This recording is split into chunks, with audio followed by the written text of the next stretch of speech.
இதுதான் மார்னிங் விஜய். இந்த நாளில் எனக்கு நம்ம கொடுக்குற ஒரு வாக்குத்தத்தம் ஏசியா 35ஆம் அதிகாரம் 10ஆம் வசனம்.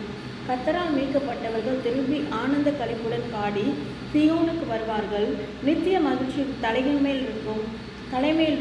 சந்தோஷம் மகிழ்ச்சியும் அடைவார்கள். சஞ்சலமும் தவிப்பும் ஓடிப்போம். ஆமென். கர்த்தரால் மீட்கப்பட்டவர்கள் திரும்பி ஆனந்த களிப்புடன் பாடி சியோனுக்கு வருவார்கள். இந்த வசனம் அப்படி தான் சொல்லப்பட்டது. கர்த்தரால் மீட்கப்பட்டவர்களால் தெரிந்து கொள்ளப்பட்டவர்கள் மீட்கப்பட்டவர்கள் திரும்பி சியோனுக்கு வந்து அந்த இடத்துல வரும்போது சொல்லப்பட்டிருக்கு, நித்திய மகிழ்ச்சி உண்டாயிருக்கும். சஞ்சலம் தவிப்பு எல்லாம் ஒடிந்து போகும். கர்த்தர் மீண்டும் நடத்துவார், மீண்டும் அற்புதங்களை செய்வார், மீண்டும் தேவன் அவருடைய பாதையில் நடக்க பண்ணுவார். அதான் கர்த்தரால் மீட்கப்பட்டவர்களாக இருக்கும்போது ஆண்டவரை பாட்டு வசனம் சொல்லி இந்த தினத்தை எனக்கு ஏற்படுத்தி இவர்களை துதியை சொல்லி கொண்டு வருவார்கள். இந்த இடத்துல சொல்லப்பட்டிருக்கு, மீட்கப்பட்டவர்கள் மீண்டும் பாடி சியோனுக்கு ஆனந்த களிப்புடன் வருவார்களாம். வரும்போது நித்திய மகிழ்ச்சி உண்டாயிருக்கும்.